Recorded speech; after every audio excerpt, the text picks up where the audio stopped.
And I just worried it was Lester. all right, I'm gonna let people in, okay? We're here. Oh. Gosh, gee whiz. Welcome, everyone. Hello. Hello. Hi, wow. Oh, gosh, it's fun to see so many people. See, we've got a thing right in the middle of our screen that says this meeting is being recorded by the host or a participant. And it's right in the middle of the screen. And just say okay if it's asking you to say okay.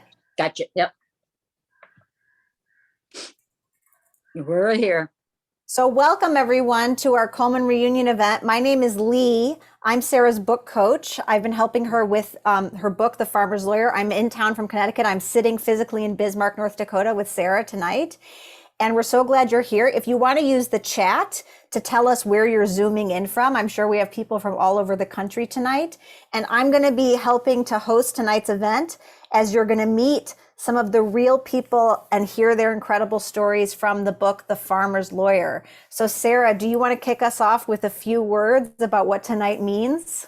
Yes, I first want to start off by saying that this is a historic occasion because apart from the day we had our preliminary injunction in March of 1983 in front of Judge Van Sickle, I don't think we were ever all together again.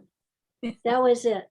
We had the lawyers there, Bert Newborn and Alan Canner came in. My dad was there. There's Alan. I saw his face for a second. And Bert Newborn was there. And then we had all 9 of the clients. They're all sitting in a row, and the judge walked in the courtroom, and we made our opening argument. And I think that might have been the most significant hour of the case. And the courtroom was absolutely full with farmers from all over the state. And everybody started off that day high anxiety. It was quite, we were all quite nervous. But by the end of the hearing, I think we all felt we had done good. Yeah. We might, so that was 38 years ago. That was in 1983. Is that 38 years? Anyway, and then even when we had the trial, people who have read the book realized that I didn't have notice that there was going to be a trial. So only Don and Diane couldn't get to the trial because you guys were out making hay. And then Dwight dropped everything and drove in, and also the Falmers drove in, and the Hatfields drove in. But the Lester Crowsheart could not be there. Lester could not make it tonight because number one, there's a snowstorm, and number two, it's Veterans Day. And he's up at Fort Berthold, and so they're having ceremonies and stuff up there. Sure. But so it's historic that we're getting together. Yeah. And this case had such a big impact on so many people, and it ultimately grew to be not 9, but 8,400, and then up to 240,000 farmers. So, Oh man. and Wow. I picked the North Dakota 9 to illustrate what was happening to all of the farmers. Yeah, and we're going to tell that whole story tonight, Sarah. So let's go back all the way to the beginning. I know some of the people here tonight have read the book already. Some people have not read the book. So we're going to tell the story of this case from the very beginning with the people who lived it. And Sarah, you had a fancy East Coast job. You moved east for law school. You were working in Washington, D.C., and then you came home to North Dakota and started working with farmers. And some of the first farm clients that came to you were Don and Diane McCabe. Yeah. And they're here with us tonight. So I'm going to hand it over to Don and Diane McCabe. Do you want to tell us a little bit about your story and borrowing from Farmer's Home and what went wrong? Okay. You go ahead. Well, we really didn't, we were plugging along, and I mean, barely even getting by. I mean, we weren't getting by, but Donnie had went down, he had went to FHA to find out, that, well, what would they decide we should do? I mean, would they want us to take it back, and would they write the debt off? What was ever up?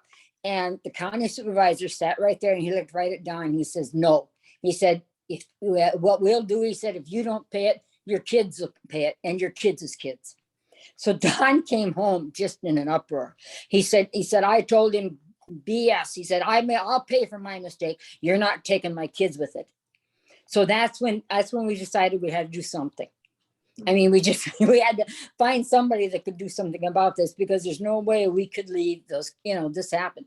And so then a few days later, Donnie went down there, and they had this real cushy deal that they're willing to make him.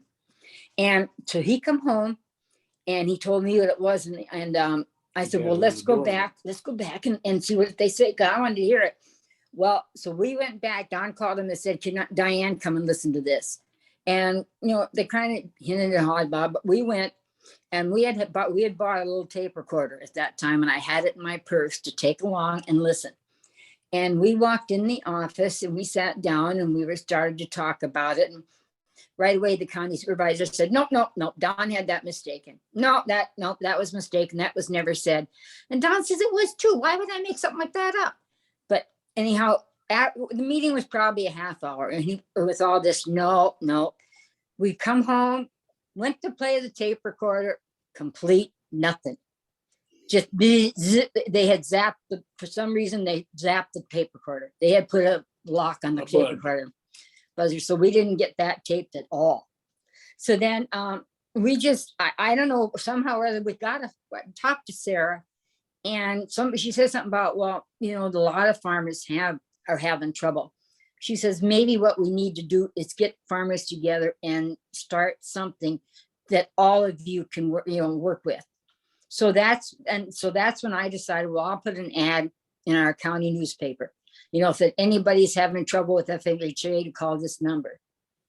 And this Jim Brokaw it says, introduced us to Sarah. Okay, he was a legislator in North Dakota at the time.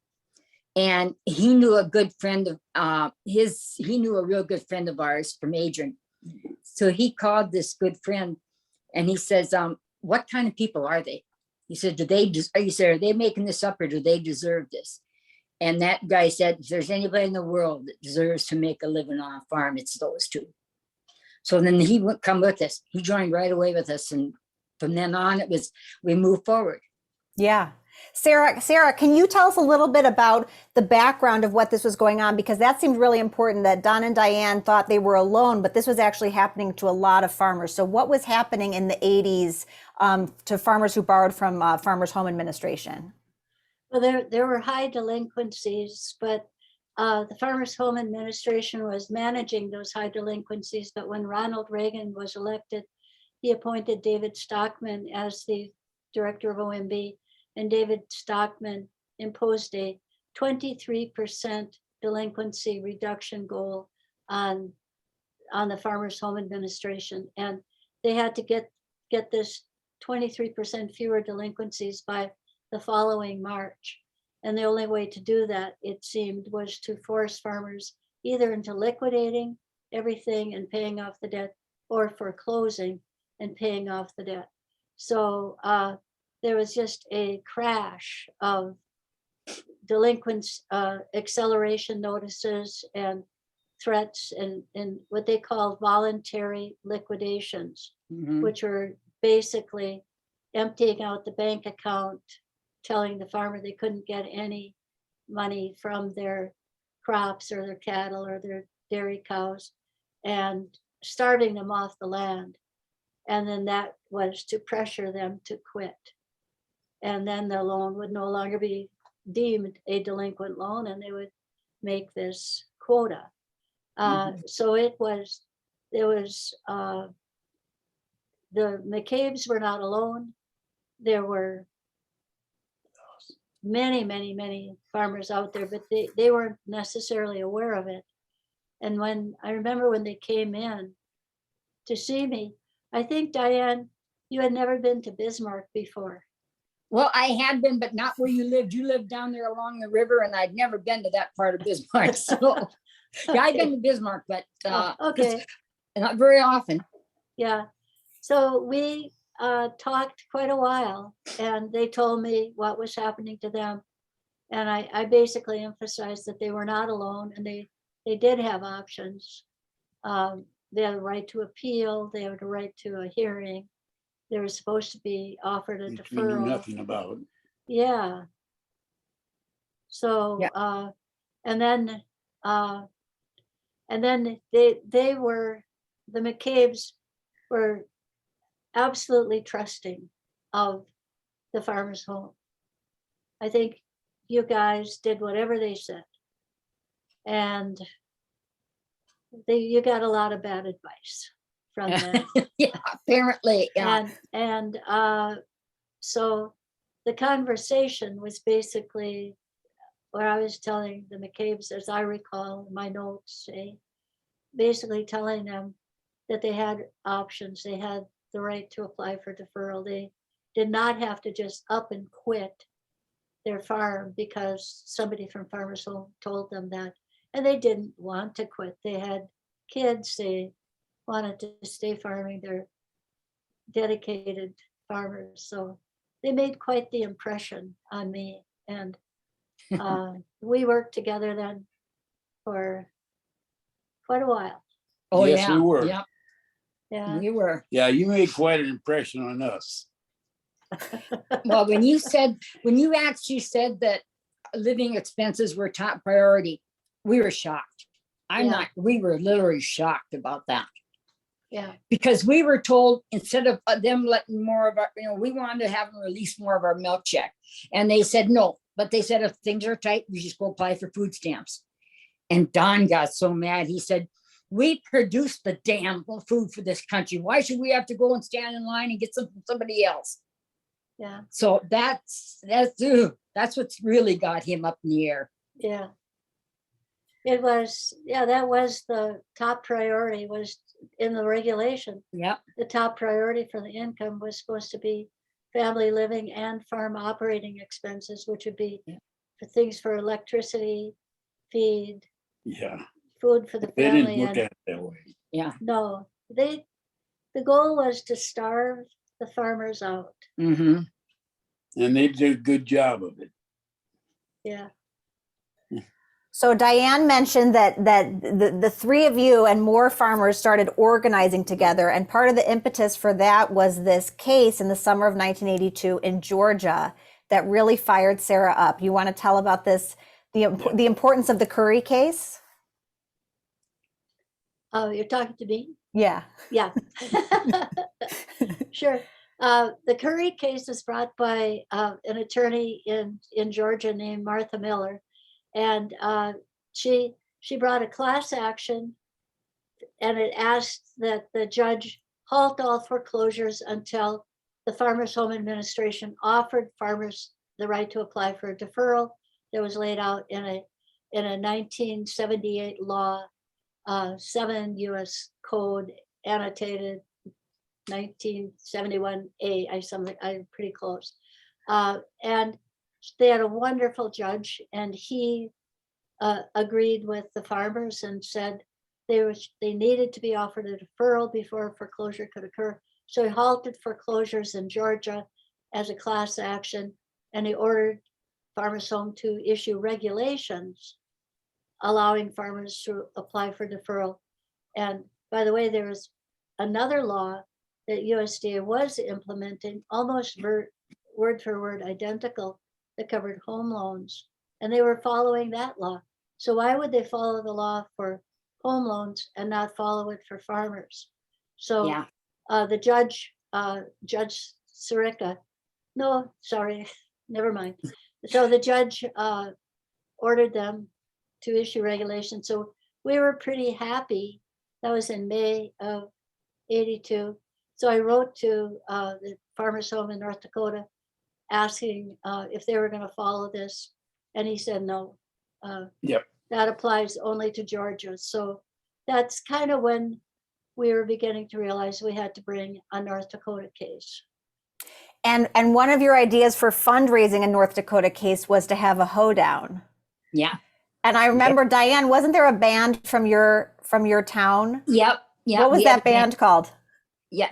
The Long Branch Boys.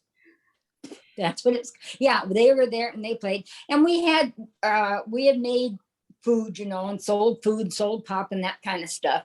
So yeah, and then people We donated. had quite a crowd. We never charged a price. We just asked for donations from people, and we did pretty good. But I said, I always felt bad because I said, I knew Sarah was breaking her back and we weren't able to get money to her that fast. And I mean, we had one up at Rolette. We went up there and had one of them there. We had another one some other where, a couple, 2 or 3 of them around the state. And we just couldn't get enough money in to help us couldn't get enough in that fast. So, and I said, I felt sorry for her because I said, I know she was in a hurt bag. I really know that. So I said, I'm surprised she even had paper to print with at the time. It amazes me that she did. So, Well, I remember when we were working on the book together, for those that don't know, Sarah has dozens and dozens of boxes of materials she saved from the 80s. And we Great. would find these little letters from Diane McCabe on green paper in Diane's handwriting saying, like, here's a check for $100. I know it's not much. We'll send more when we can. And it's so sweet. And Sarah saved those little notes. Yeah. I know it just really bothered me because I knew, I mean, if I'd been her, I said, something, when you guys get enough money, then come get in touch with me. Well, we'd all been gone by that time, so nobody would have ever been in touch with her. But no, it was but this happened. We had this, you said somebody had changed county or current administrators, right? In their county had changed and it made a difference. That was us. Our county crown administrator that we had when we first started, nicest guy, very nice guy. And I mean, Donnie'd go in there and tell him what we needed and we got it. And in fact, in the fall then, Don went in, that was about 1981. Don, we had like 12,000 bales out that had to be picked up, square bales. So, and I said, I can't throw those bales. And he said, no, he said, I'm going to run down. And he said, I've seen a bale wagon. He said, maybe we can rent one. So he went down to FHA and he went in and he asked this guy, he says, he said, I'm here to find out, is it possible for us to rent a bale wagon to get bales off the land? And the guy said, why would you? He said, this isn't something you use every year. And Don said, yeah, but he said, just go buy it. He says, you're going to need it to go buy it. So we did. And that bale wagon was still working up to about 5 years ago with my brother's place. So it's still in the works. Wow. Yeah. Well, thank you, Don and Diane. I'm gonna pivot here to the next farmer. So stay on the line. We'll come back to you. Here. All right, thank you. So Sarah, because of this case in Georgia and because the North Dakota director of Farmers Home said this doesn't count in our state, you started working to bring a North Dakota class action and you needed to find more plaintiffs. And so you made this questionnaire that you were going to have farmers fill out. So you were looking for the perfect lead plaintiffs and you brought that questionnaire to a picnic where you met Dwight Coleman. So Dwight is joining us this evening. Dwight is here. And Dwight, do you want to say hello and tell us a little bit about your story about borrowing from Farmers Home? Oh, hi, everybody. First, I want to thank Sarah for what she's done. I don't think we'd have been here if it wasn't for her telling the story here. So, my first experience with FHA was a beginning farmer loan. The bank turned me down because the interest rate was 21%. So they said you better go to FHA, buy land and some cattle. So I went over to FHA and filled out the paperwork, and they gave me the money. It was supposed to be a 30-year deal, but it only lasted about 3 years. First year I bought cattle, bought some heifers, and I calved them out. And then in the spring of the year, after my calves were all born, I had them in the barn, and the barn caught fire and burnt the whole bunch. So I couldn't make the payments that year. And then the second year, we got a big snowstorm on the 23rd of September. So we never harvested any crop at all. So that fall, I went into FHA and told them that there's no way I can make these payments. Well, he said, we want you to go home and get your machinery lined up and we're going to foreclose on you.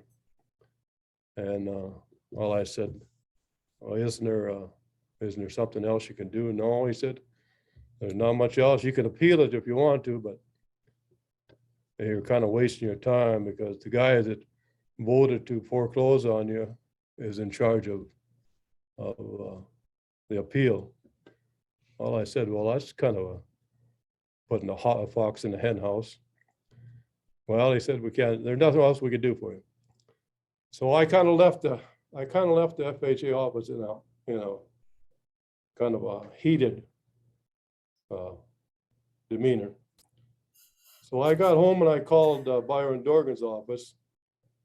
And I said, the secretary answered the phone and she said, well, he's not in the office now, but he said, I'll give you a phone number of a lawyer that's starting up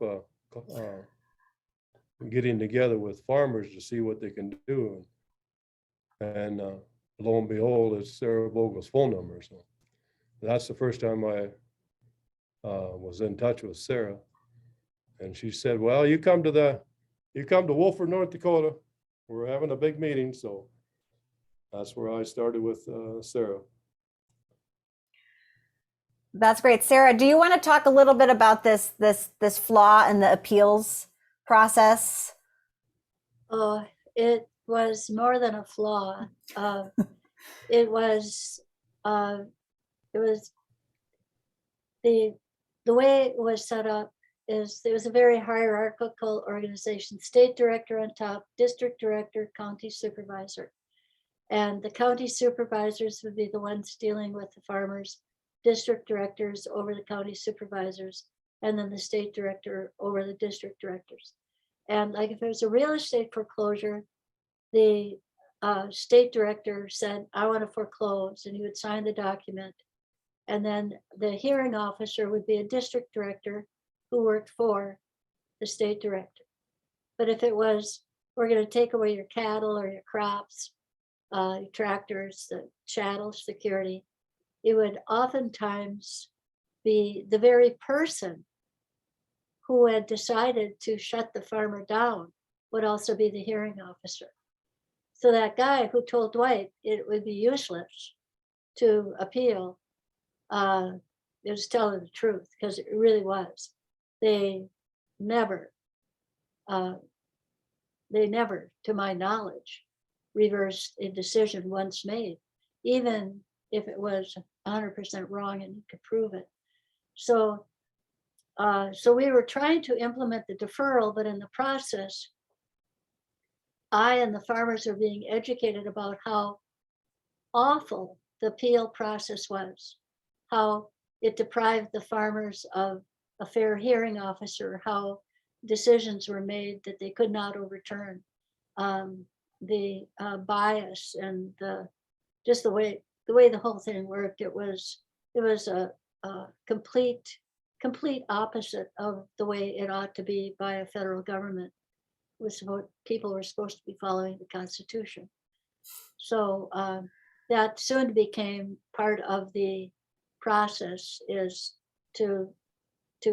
we couldn't just attack the deferral, the failure to implement the deferral. We also had to attack the failure to give the farmers a fair hearing, fair notice and a fair hearing.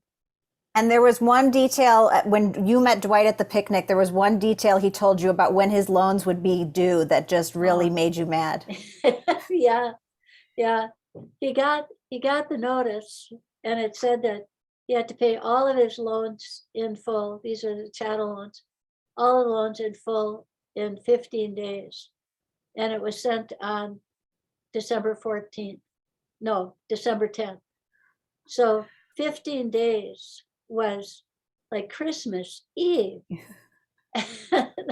I just could not believe that anyone would do that to anyone. And I thought that's going to make a pretty good story someday to a judge. So I thought that was fortuitous. And then also the fact that Dwight had just been there, and he'd also, in the month of November, December, had paid $50,000 in like 8 different payments to Farmer's Home. He clearly was trying to stay on the land, trying to pay. But the machine was pushing people out. That 23% foreclosure quota or collection had to be made. So they were moving on. It was a bulldozer, and it was bulldozing farmers up right and left all across North Dakota and actually the country. So you were taking on all these farm cases, and you were like on a runaway train. You couldn't get off. You were just on the train. Your father was a very famous attorney in North Dakota, and he was very worried about you. And for a time there, you didn't even have you weren't even registered with the North Dakota Bar Association. Yep. And so he was worried about you, and he decided to pay your way to go to a class action seminar in Washington, D.C. Yes, he did.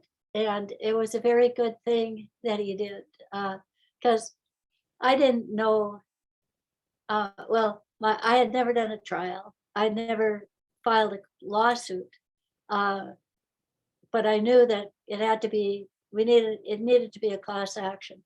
And so when I went to this seminar, it was sponsored by the American Association for Justice, American trial lawyers at the time. And I learned actually during those few days how right my father was to be terrified of me going into court without knowing much. So after the end of the seminar, I'm sitting in the lobby, and then in comes Alan Canner, comes over to visit. And Lee, why don't you introduce Alan? Yeah, we have 2 incredible lawyers joining us this evening, in addition to Sarah, Alan Canner and Bert Newborn. And Alan is the first lawyer who joined on as Sarah's co-counsel. Alan, welcome. I was wondering if you could tell us what drew you to this case, and also maybe for those who don't know, tell us a little bit about what makes class actions so difficult to bring and to win. Thank you. Well, part of the case, part of the reason I like the case was Sarah. Sarah's very charismatic. She speaks from the heart. I had some success in class actions up until that point, at least I guess enough to be on a program telling people about class actions. And I thought, man, this is all heart. Not a lot of academic discipline, but all heart, and I thought that was a good thing. And, my dad was a farmer and an immigrant, and I just could not believe what she was, at first, I was shocked by what she was telling me about what the government was doing to people. I mean, you have hardworking American farmers out there doing their best possible job. Some bureaucrat, stockmen, and the rest of the administration decides we're just going to, axe 30% of these people for no good reason other than it looks good on paper, which is not why we have government in America. And I thought immediately, not to jump ahead or get into the weeds, there was this very famous case called Goldberg versus Kelly. It said people who receive welfare benefits can have those benefits denied. When I was at Harvard Law, I was a research assistant to a very great professor, Larry Tribe, who does a lot of con law. And it immediately occurred to me that why should hardworking farmers get less due process than welfare recipients as a practical matter? And, the story Sarah told and what my own investigation showed was people were working like dogs to try to make these payments and jump through all the hoops. These bureaucrats who had no checks or balances on them were making people jump through. And so But mostly it was Sarah's personality. I mean, she's very warm, she's very open, very honest, no BS about her. And she wanted to get something done. And it was clear to me she had done her homework about what it took to get something done. And so for all those reasons, I was thrilled to jump in and join the chaos. Yeah. And Sarah, I think in the book we talk about Goldberg versus Kelly as like the key to unlocking the treasure chest of the case. Yeah, And you yeah. have a special connection to Goldberg versus Kelly too. Do you want to talk about that? Yeah, it was my third year in law school, New York City, spring of 1970. And the Supreme Court had just announced Goldberg versus Kelly. And so the little ACLU chapter at NYU Law was being asked by lawyers to go up to the, basically I was sent to the Bronx. And I actually, New York City was pretty gritty then. Manhattan was pretty gritty, but the Bronx was like it had been bombed. It was amazing.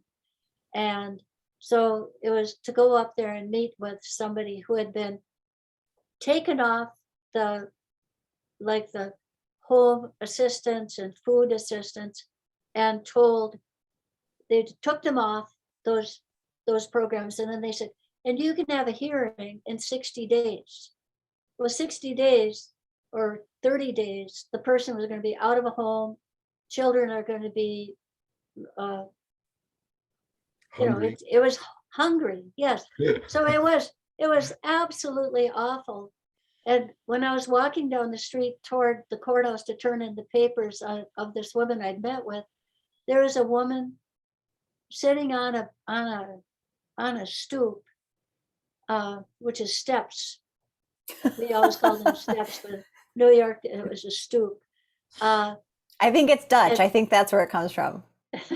And she was holding a little baby and she was crying, and all her stuff was out on the sidewalk. And so that was the Goldberg versus Kelly case, is that before you can do that to somebody, you have to give them notice, you have to give a hearing, and it has to be done in advance before you take away the very means of survival. So Alan and I, A fair hearing, not like, Dwight or the McCabe's got, which was not a fair hearing. right. It had to be fair. So this was like Alan and I were sitting there, and he's talking about, he's been through North Dakota. He loves North Dakota. He loves farmers. He was a chicken farmer, and then Goldberg versus Kelly, and like, and all of a sudden I've got this co-counsel who's a class action expert. Hallelujah. It was a great moment. I'll never forget it, in the hallway of the lobby of the Mayflower Hotel. Yeah, that was pretty nice. Yeah. And then he said, I'll help you. No, well, it was we just ended up like, getting serious spot on the class action though, right? oh, was I in a serious spot? No, we ended up kicking serious butt. Oh, yeah, yeah. Did they butt on this thing? We did. I don't We they were helpless in front of us. And meanwhile, at the same time, Sarah, you were sending these letters to the ACLU and Yeah. asking them for help. Yep. And they were able to help, and I was corresponding with the regional office, and they would say, yes, we'll help you review briefs and this and that.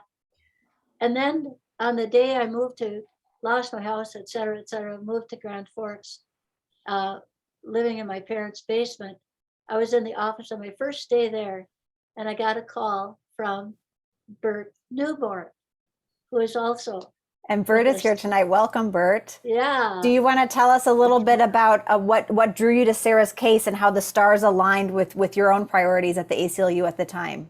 Well, it's wonderful to be here. It's wonderful to see you, Sarah. Over the years, you've just been such an inspiring force. And so it's great to be here. I had just become National Legal Director at the ACLU. I had worked on the ACLU staff for many years.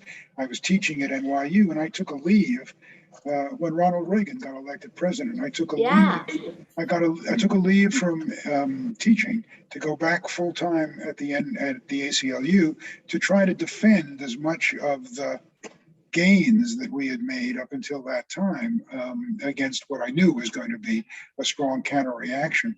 And I loved the ACLU. I spent most of my life working inside the organization, but I was troubled by one important, I thought, flaw in the ACLU's work. It defended constitutional rights very effectively: free speech, illegal search and seizure, religious freedom. I mean, and those are hugely important, but they're fundamentally middle-class rights. They're rights that middle-class people enjoy. But that poor woman that Sarah saw crying on the stoop in the Bronx, free speech was meaningless to that woman. And all of the religious guarantee, all of the constitutional guarantees were meaningless, because unless you have some economic stability in your life, some capacity to know that you're not going to be out on the street the next day and you'll have food for your family, then all these other rights are things that other people enjoy, but you don't. I was sort of on a personal crusade to get the ACLU involved more with economic justice issues than just what I considered to be hugely important, but essentially abstract political rights. And so this, it was like it fell from heaven when I saw Sarah's letters and I talked to the regional folks. I said, this is the case I want. This is the pivot that I can use to shift not just the way farmers were being treated, which was appalling, but actually to make it clear to the ACLU folks that there was a role that we could play in economic justice that was consistent with being an organization that protected the Constitution. And so I jumped in with both feet. As soon as I saw that. So, and I was also thrilled at the opportunity to use Goldberg versus Kelly. I mean, as Alan points out and Sarah points out, the case was a revolutionary case. I mean, the case up until Goldberg versus Kelly, the government treated poor people as though they were children that were being given presents. And the government was nice to the children. It gave them nice presents. But if the children misbehaved, the government took the presents back. And that was that. They weren't treated with dignity. They weren't treated as individuals. They were treated as children. And Goldberg versus Kelly viewed poor people as dignitary beings, as beings that have the same dignity that all of us have. And they said, you just can't treat poor people that way. The whole purpose of the Due Process Clause is to allow individuals to stand on an equal plane with government when government tries to do something to them. So I thought the idea of using Goldberg versus Kelly as the fulcrum for farmers, and I had hoped to go beyond. Once the farmers, I was thinking of agricultural workers, to try to use the Due Process Clause that way was terrific. And so I blessed the day that Sarah got in touch with me. Well, I think you got in touch with me, Bert, because I remember. I know. Well, no, Yeah, you got in touch. You got in touch with the ACLU, and that paper and stuff made its way to my desk. And as soon as I saw it, I jumped on the phone. And when Bert called, it was like, he said, I want to work with you on the case. And I could hardly believe it.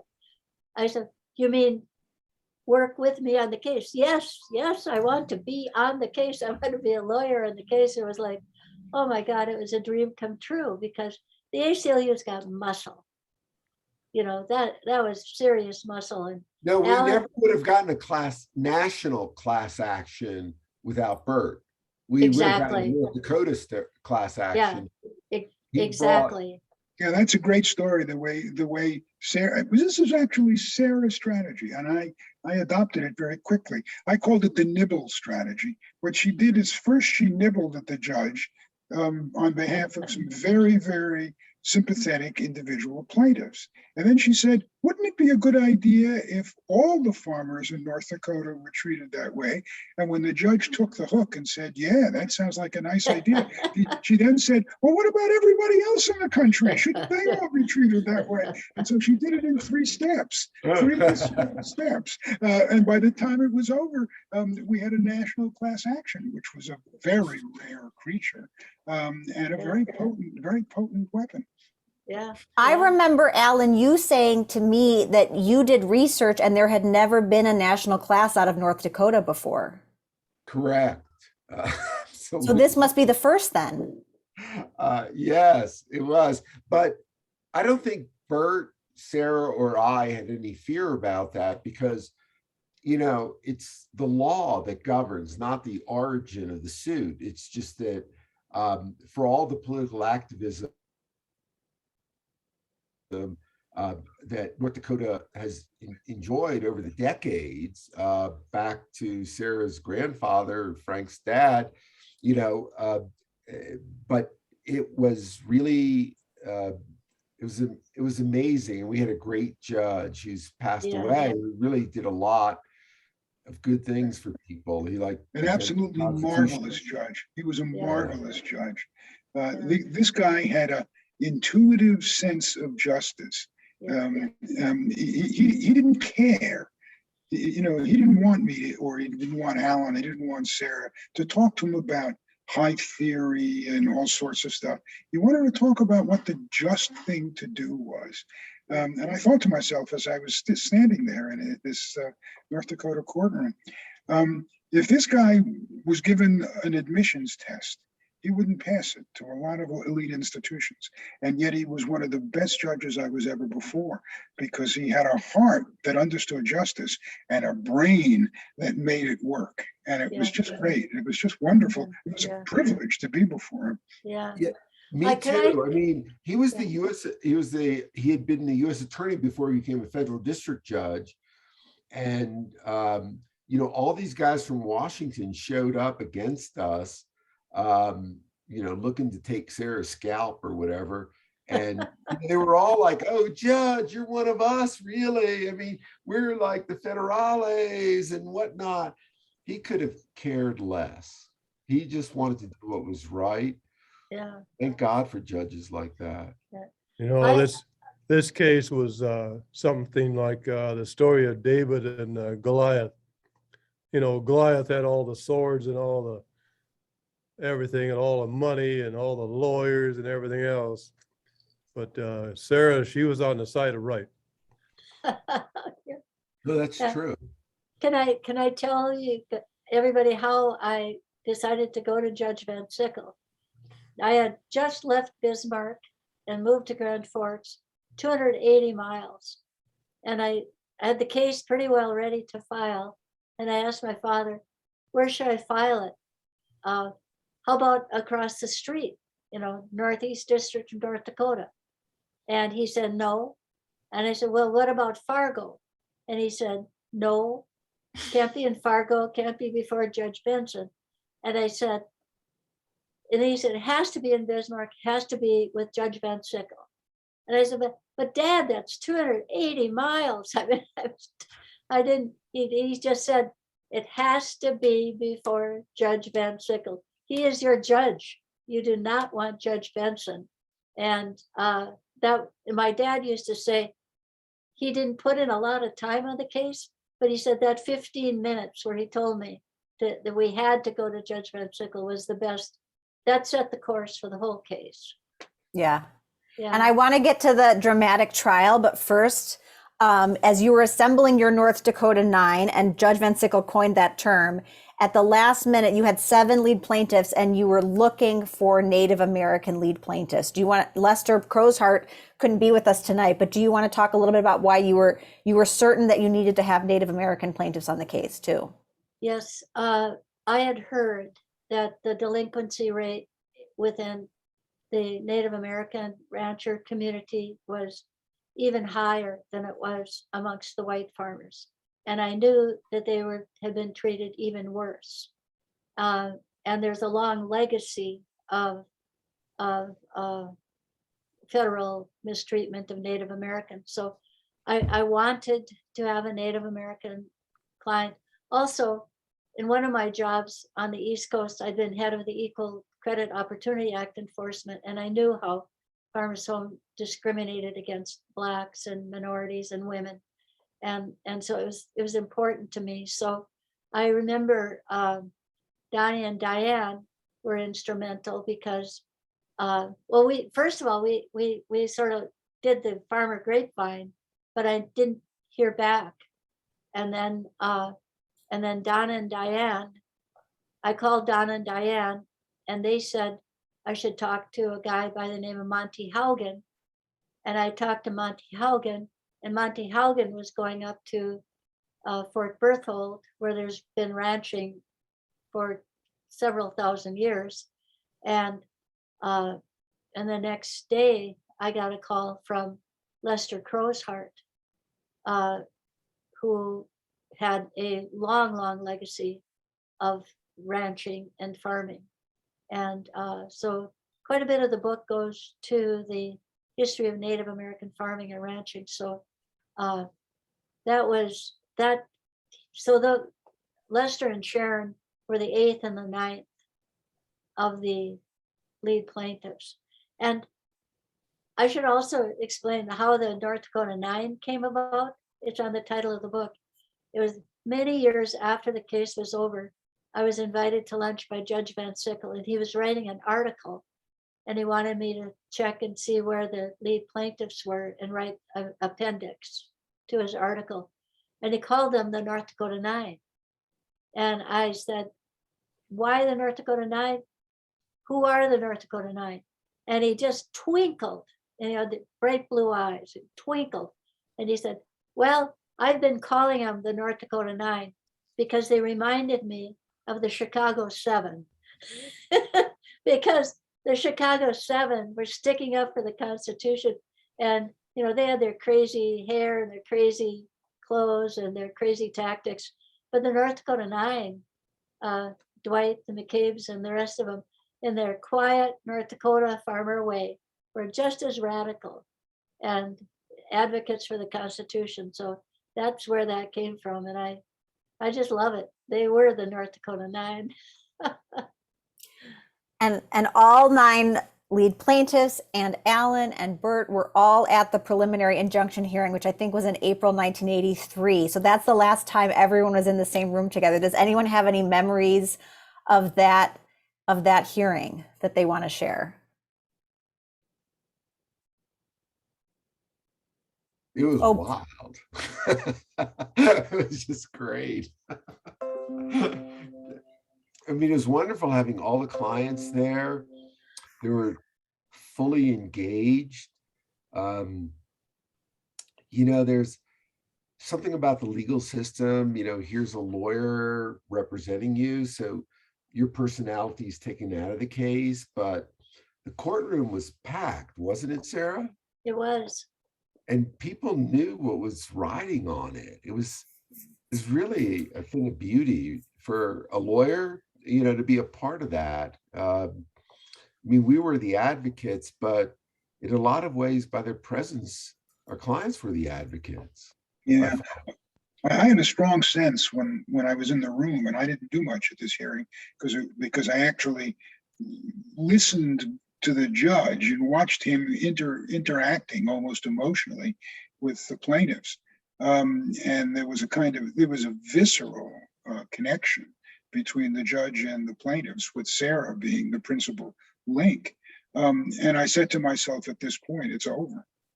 All we have to do is not screw it up, but it's over, because once that emotional link gets made in a case where the injustice is so powerful, and you have a judge like Van Sickle who's not afraid to do something, all a good lawyer should do at that point is get out of the way and make sure that you don't screw it up, and give the judge what the judge needs to do it. And that's, of Yeah. course, what Sarah did at that point. She fed the judge whatever the judge needed.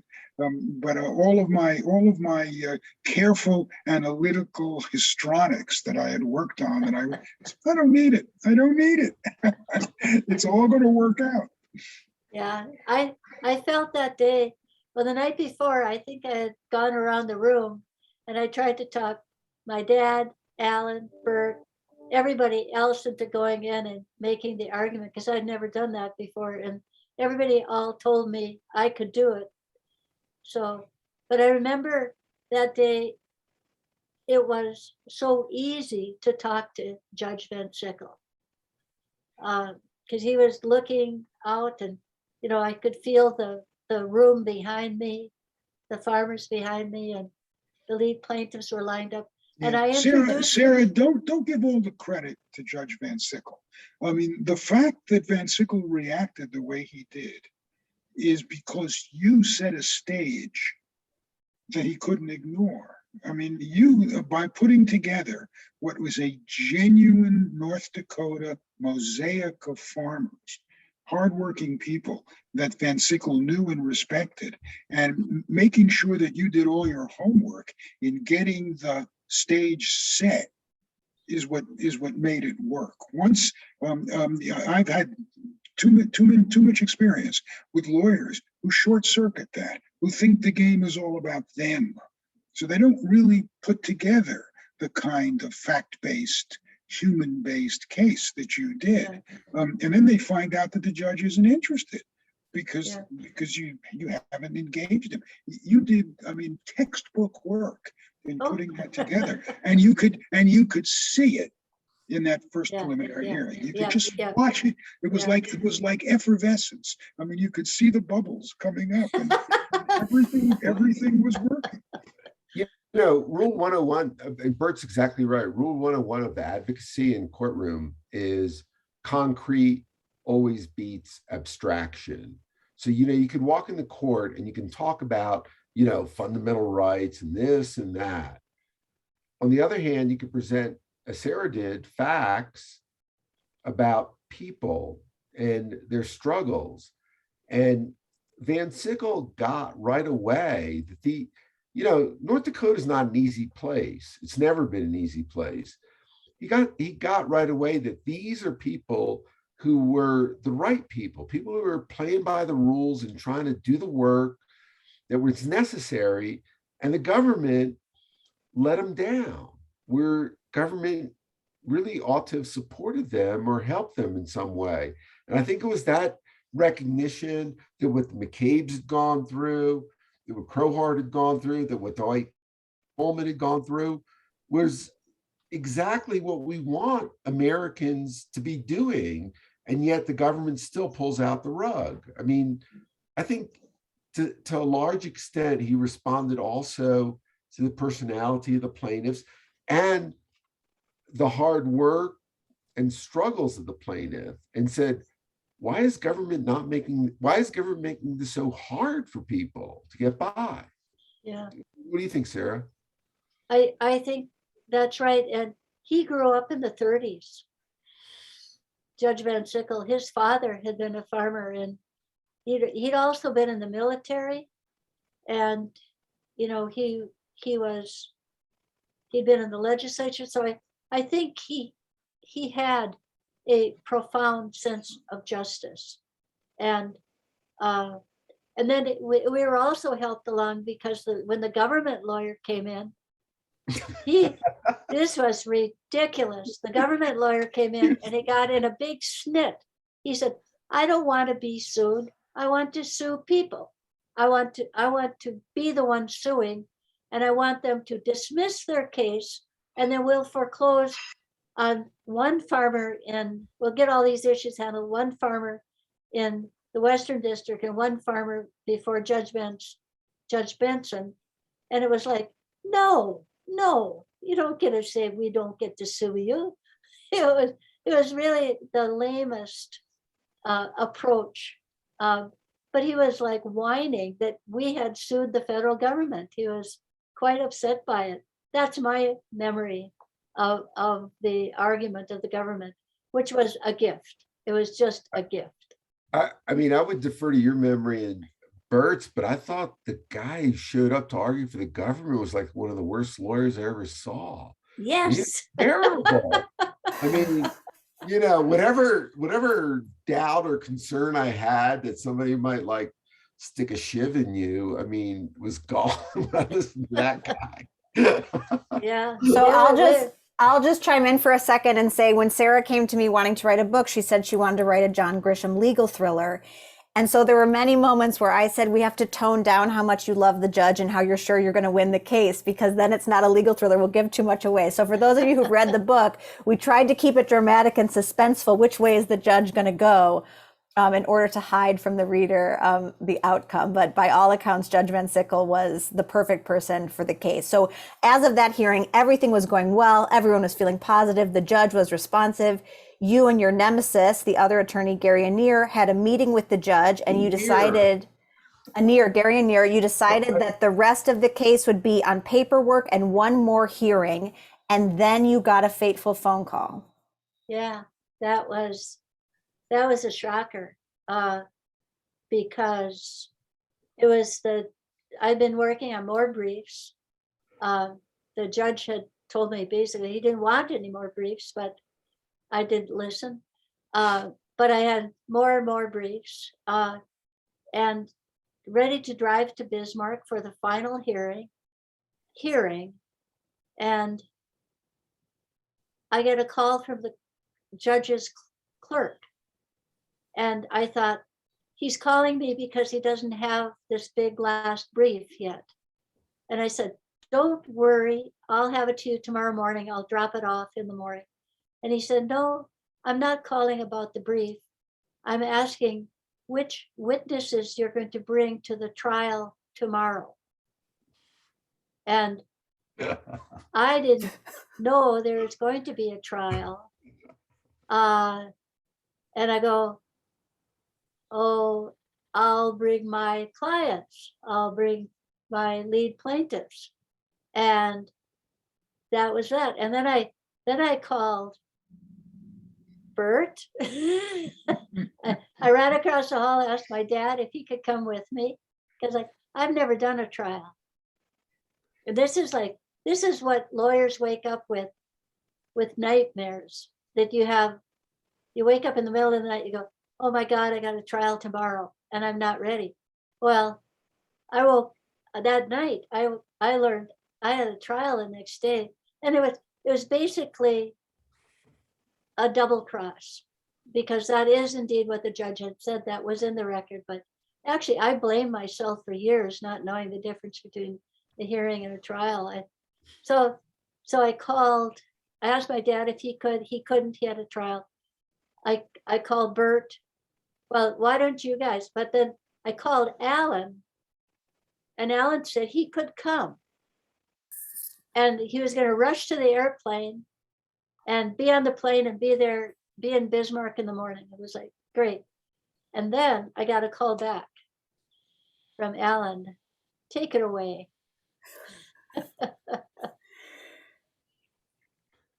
You know, that last flight to Bismarck, they often cancel it. It's just sad. So I had no doubt that Sarah could do this. Well, so I asked, I never introduced a document. I never cross-examined a witness. So I had Alan on the phone and I said, what should I do, Alan? And he told me that he had often had good luck bringing the other side's witnesses as my own, proving our case through the government officials. And that's what I decided to do. And that was very good advice. And Alan said they would hate that. And they did. Bert, do you remember any of the advice that you gave Sarah? Do you remember Well, that at all? I know that she was frightened. And she didn't have a, she really was panicked about the idea of trying a case the next day. And I had some sympathy with that.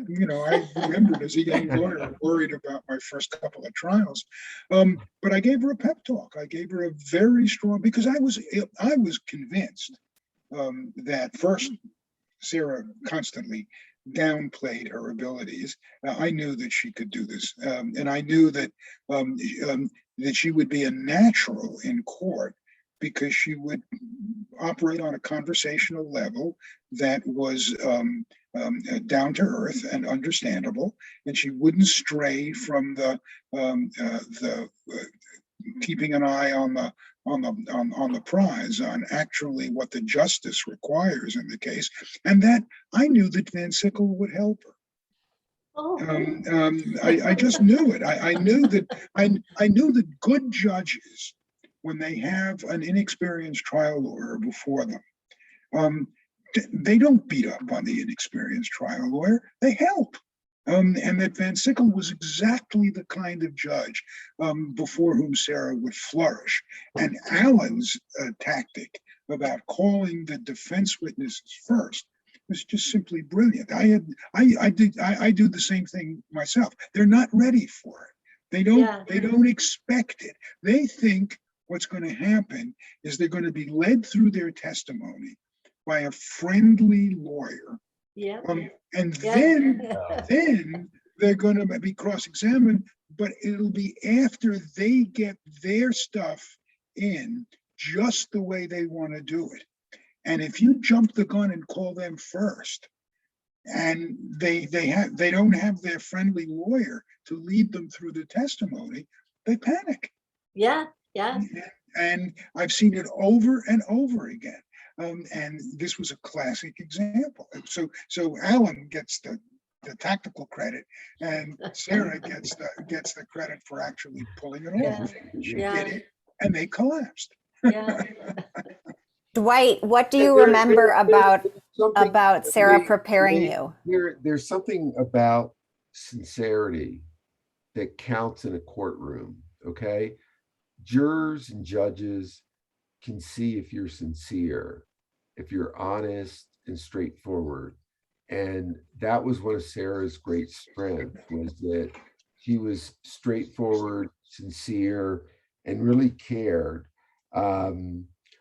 And also the government's position was just always so absurd, that this was okay, what they were doing, not giving people hearings, taking away their farms, lying to them. I thought Sarah could pull it off by just being, the master of ceremonies. This is what's going on. Dwight, tell us what happened to you, But let's get back to Dwight. Sorry. She calls me about 8 o'clock at night, and she said, "You've got no choice. You got to be here tomorrow morning to testify." And I thought, what the world am I going to do? I got a beat up old car. That's okay. Leave it doing there. And I got to drive all the way to Bismarck to be on this, and right away in the morning. We don't have time to do anything but just go. Yeah. And did Sarah give you advice about what to do when you were on the witness stand? She said, you listen to what I'm saying, and you always don't skirt the truth. If Van Sickle asks you a question, just tell him the truth, and that's about what we did. We didn't skirt the truth. We told him exactly what was going on. Yeah. Yeah. They were great. And one of my favorite moments, we use it's like a 600-page transcript of the trial that Sarah used in the book. But one of the best moments in that transcript is when Dwight tells the story about this county supervisor's assistant who came to visit his farm. Could you tell that story? Well, sure.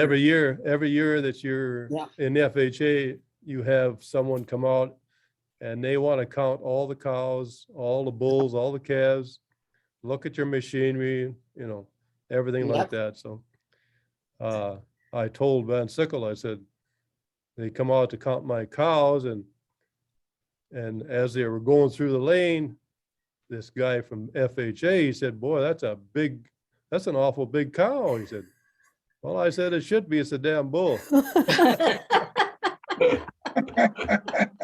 And then I think Gary and Neer said, like, are you saying to me that like the county supervisor doesn't know the difference between a cow and a bull? And you said he does, but his assistant doesn't. That's about right there.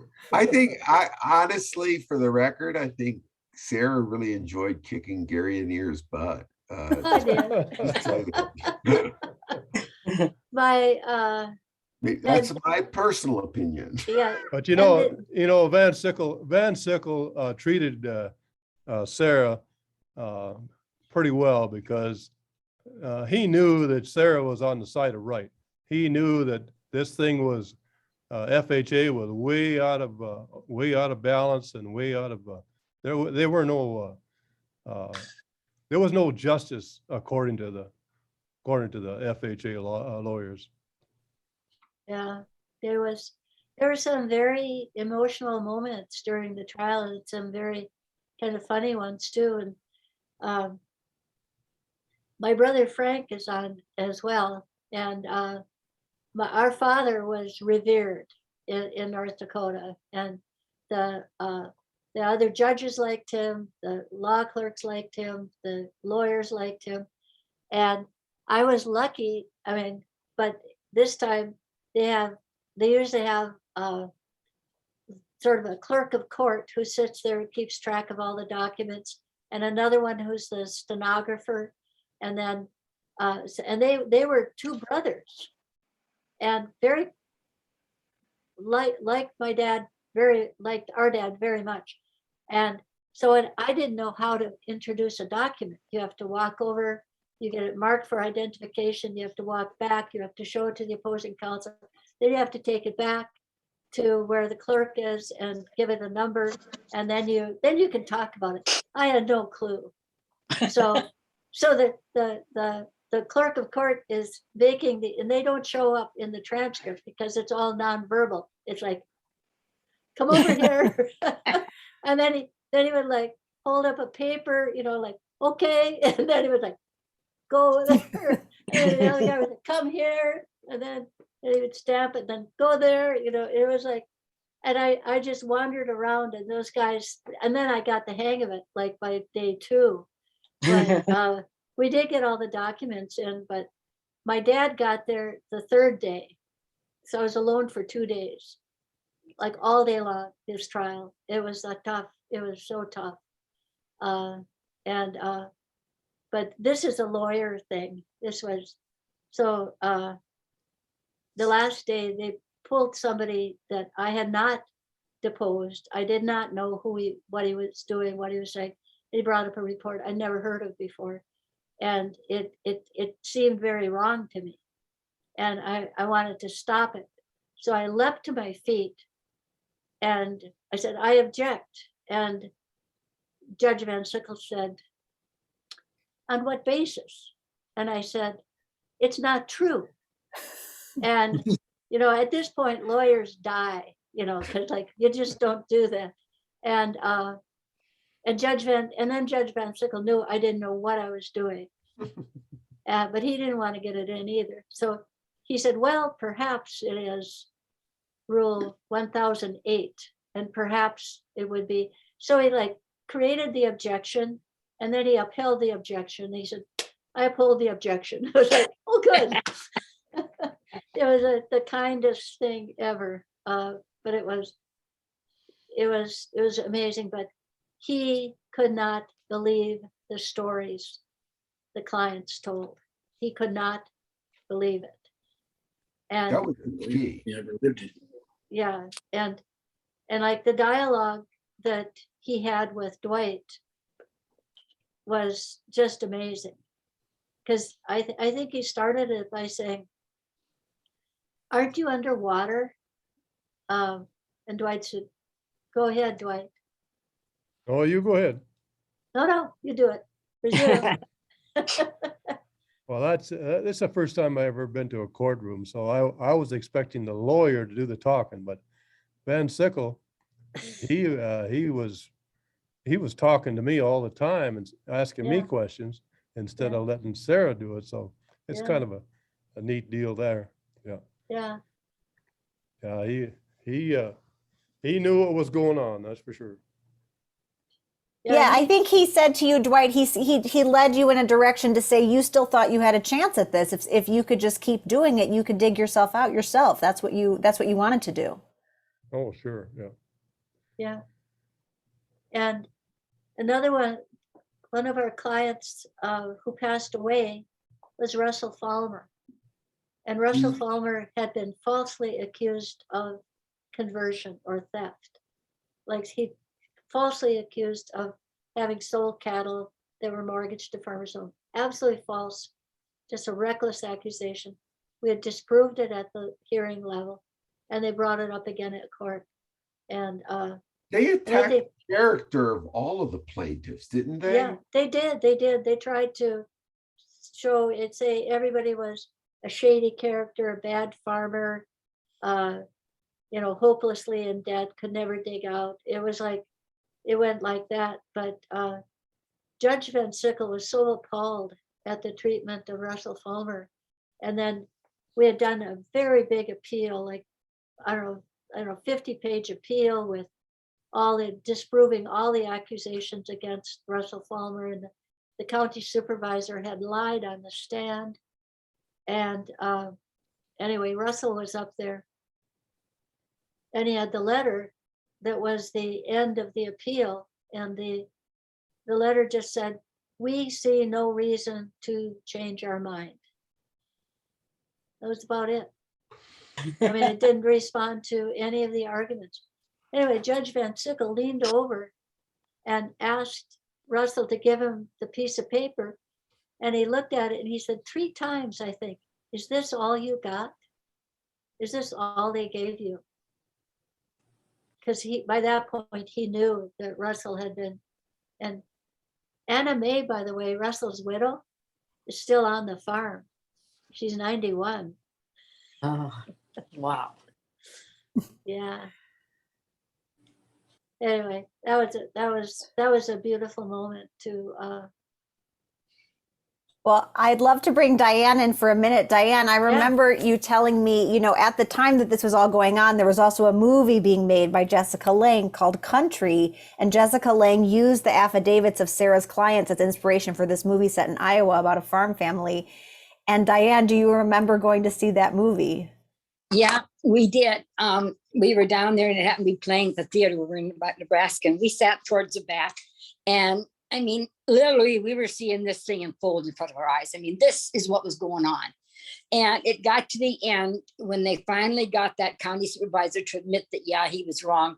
And as the movie ended, people literally stood up and started applauding. They were so happy to find out that maybe these people were going to actually stand a chance.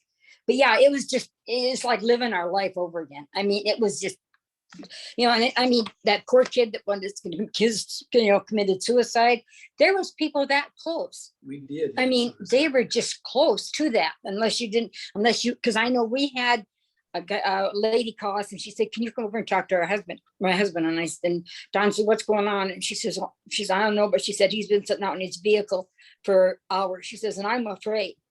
So Don said, "Yeah, I'll come." So Donnie took off, and it was clear down by Milner, North Dakota. And he got there and he knocked on the guy's window, and the guy unlocked the door, and Donnie got in, started talking. And the guy said, he says, "I don't stand a chance." He says, "I'm going to die broke." He says, "I might just as well die now." And Don says, no, there's stuff going on all the time. Things change. Things can get better. They can get worse, but they can get better. And he said, things change. He said, nothing like this is worth your life. He said, you're always going to be able to have to make a living. It's not worth your life. Yeah. So then Yeah. the guy was, okay. He finally straightened out, but he was in rough shape. Wow. Yeah. Yeah. And I know a lot of people are in crisis right now too. It's happening again today. Yeah. Oh, yeah. Yeah. So I'm happy to we can use the last 10 minutes if anyone has any questions. Beth may need to unmute you if you have questions. So if you can put your name in the chat and Beth can find you and unmute you. But was there anything, Dwight, Alan, Bert, or Diane, is there anything that you were burning to say tonight that we didn't get to that you want to be sure that you share about your experience with the case before we take questions? I think Sarah really changed the world. You know, she made government understand that they couldn't just do whatever they wanted, and they had to respect people, they had to respect their struggles and their efforts in life. And I'm really proud to have been a part of that. Yeah, when I look back, you know, I was an ACLU lawyer for almost 50 years. And when I look back on the cases that I've litigated, this is the one that makes me smile. Oh. And so, because, part of it was Sarah, but I have to say, part of it was the plaintiffs. Yes. I often used to joke, you know, when you're a civil liberties lawyer, the kinds of people that get in trouble with the government because they say things that the government doesn't want them to say, they're often very difficult people. I mean, they're people that are hard to like. And I always used to say, you know, I can't think of any clients that I've represented that I would want to have for dinner, except the North Dakota 9. I would love to get to know each of you better. Yeah. Yeah. You know, He owes you. That's was the thing. legally binding. You know, we used to have 40 million farmers, and now we're down to 1 million. I know.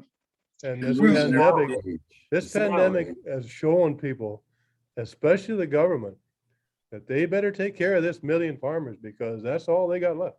Yeah, you know, this is part of a long, you know, Dwight raises a really important point.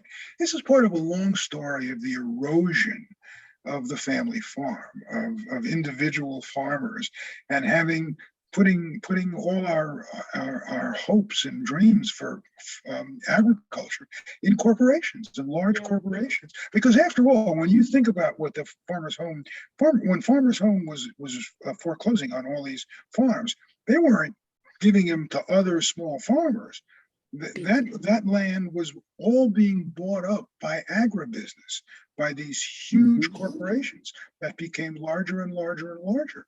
And I have to tell you, I don't want to bet my future on whether some corporation is going to grow the land. I want to bet my future on whether Dwight is going to grow the and Diane and Don. And so Exactly. trying to hold back that corporate wave, I think, was one of the bravest things that Sarah did.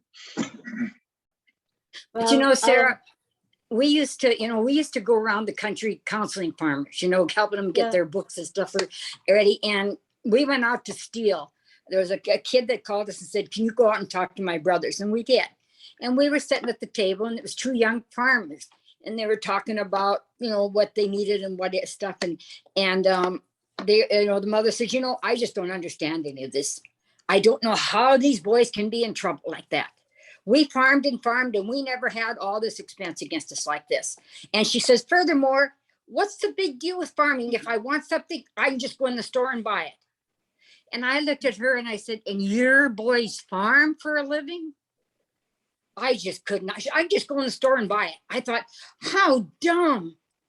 Oh, I wanted to jump across the table and choke her. I really did.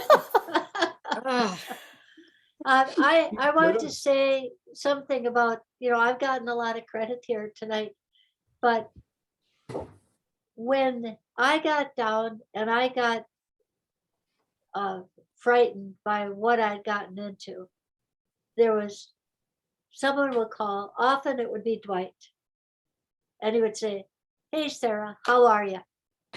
and then or Diane and Don or the Falmers, but they would call, and then I would remember it's about them. It's about these farmers. And then I had enough to go on for another day or a week, and it was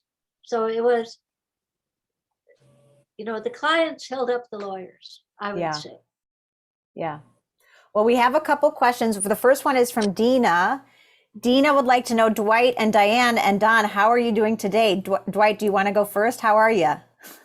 I 2007, I retired from farming. I sold my farm.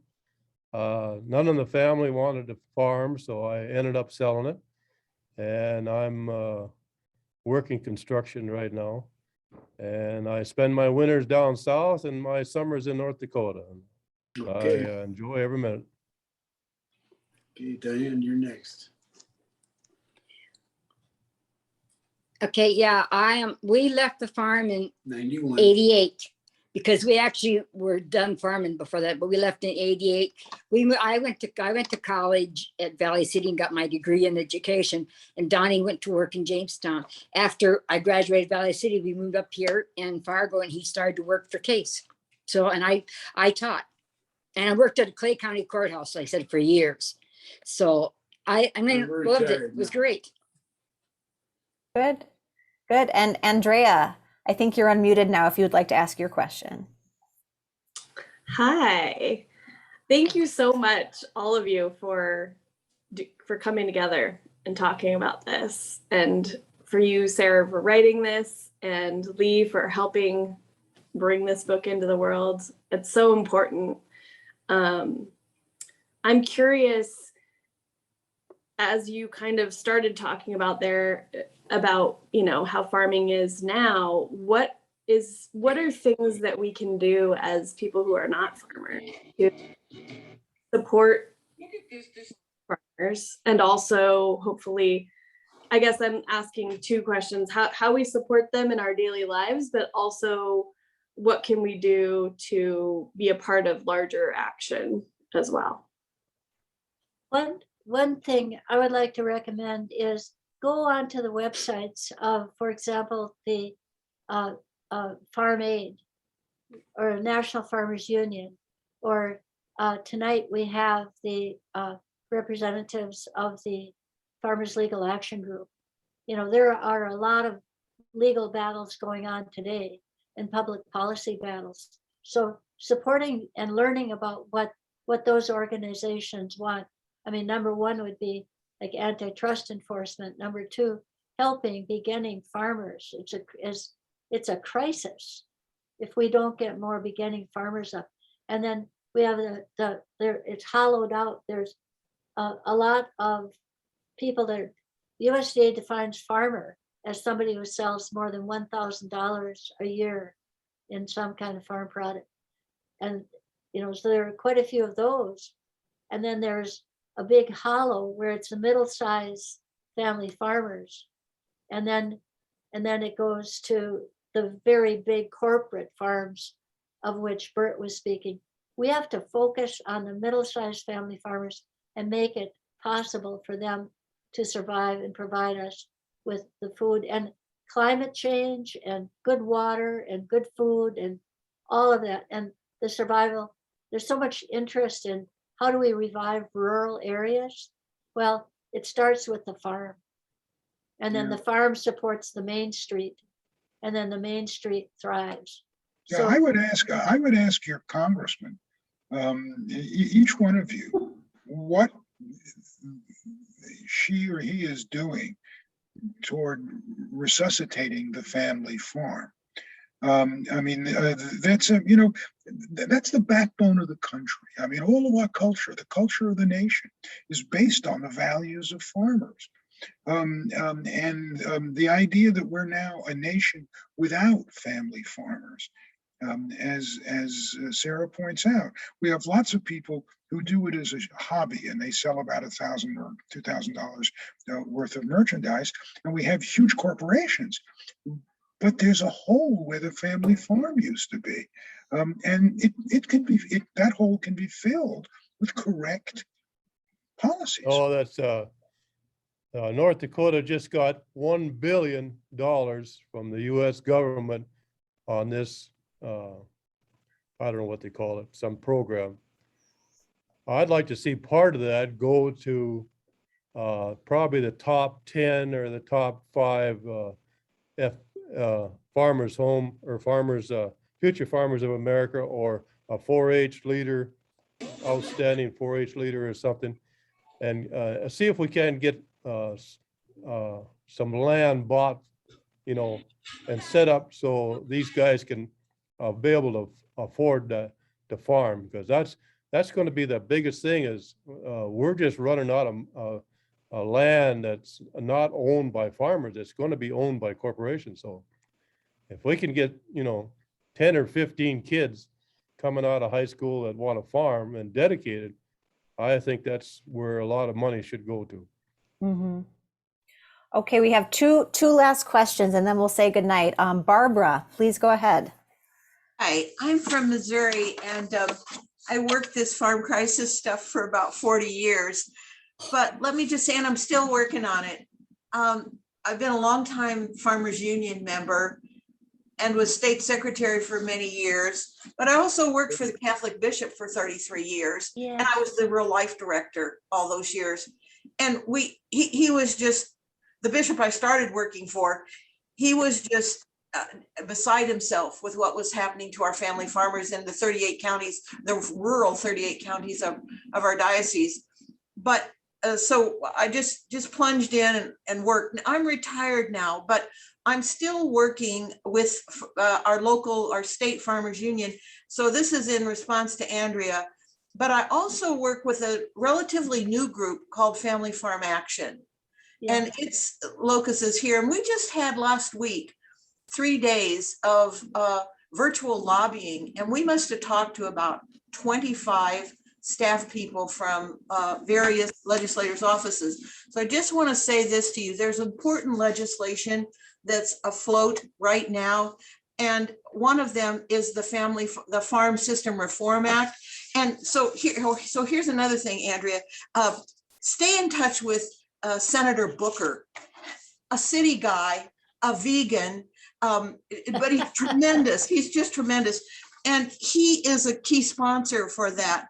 So it's called the Farm System Reform Act. It's S-2332, and it has a House companion, which is 4421. Also, we worked on the food and agribusiness merger moratorium, because that's what's happened to farmers. They're just mergered out of business by these big corporations. They're just, you know, they're done in. And we also worked on the Meatpacking Special Investigator Act. And this is interesting because sometimes we have Republicans even who work on this stuff, interestingly enough. And Grassley, who's really pretty terrible on a lot of things, but he's okay on this. I mean, he gets it about this. And same with Senator Lee, terrible on most everything, but he gets it about some agriculture. He gets it about the checkoff and about this whole thing about meatpacking. So there's this legislation, it's called the Meatpacking Special Investigator Act. And it was introduced by Grassley and Rounds and Tester, Montana, Tester. And it's Senate Bill 2036. So then the other thing is this checkoff. There's this checkoff program reform legislation. So these are like 4 really important pieces that are pushing right now. And Farmers Union works on them, Family Farm Action. We met with USDA folks. I mean, everybody, we did it over 3 days of time. There are ways, Andrea, to get involved in this. I grew up on a family farm. My family was sucked under in the early 1980s by this farm crisis. So my father never understood what happened. And I told Sarah this in an email. He never understood what happened to him. And it kind of became my mission to understand it and to never let go of it. You know, I wasn't very close to my father in some ways, but this is my homage to him, I think. But also it's become my mission as well. So, Hallelujah. Yeah, great. That's good. Thank you, Barbara. Barbara.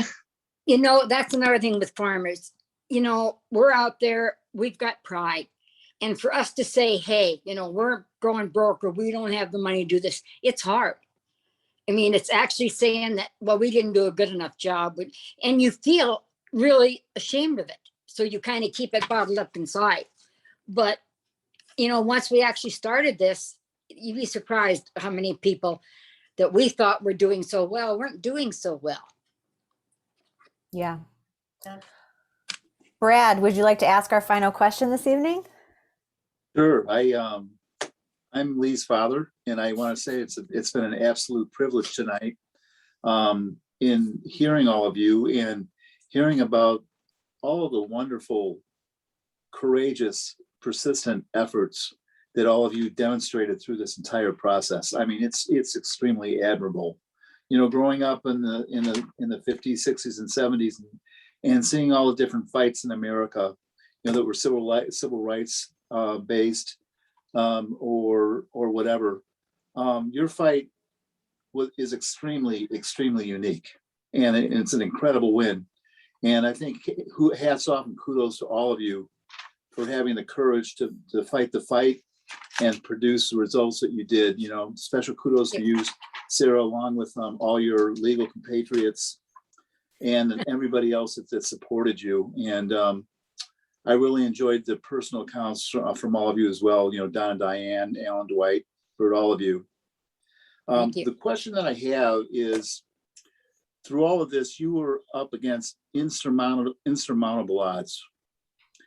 Was there a particular time where you felt like it was total futility and you didn't have a chance of winning? And if that happened, what gave you the special impetus to keep fighting on? With us, Go ahead. with us, it was, Brokaw getting in touch with us after we put that ad in the paper. If anybody needed any assistance or was having trouble with FHA, to call us or to let us know. Well, then Brokaw called us, and that's how we got it started. And then we finally realized that we weren't alone. There is others out there. Mm-hmm. But it's hard. You get kind of kicked in the teeth, but you can manage to get back up. I think trial lawyers also, whether it's Sarah, Bert, or I, once we figured this thing out, I mean, we were optimistic we could win, I mean, Yeah. once you get that through your head, it's not like you're trying to overcome something. It's like, this is reality, and we just have to get the judge to understand it. I think that was the biggest part of the whole thing is when Van Sickle made a decision. I knew that we got a chance to get this thing rolling. Yeah. I think that was a big part of that whole thing. Yeah. Yeah. Exactly. Right. Sarah, Thank any closing words? Any words of wisdom about what kept you going during the hardest of the hard times? You lost 2 houses during this. It wasn't the pay, I'll tell you that. Right, it wasn't the pay. She wasn't doing it to get rich. No. I think a lot of it had to do with the stories I grew up with about our Frank and our grandfather, Frank Vogel, and what they went through in the 30s and fighting for farmers back then. And those stories resonate. And then the belief that it was like biblical injunction that if the farmers will come through, you stick with the farmers, that's what you do. It will work out. So that was a lot of the stories from the 1930s and the 1917s and the nonpartisan league philosophy.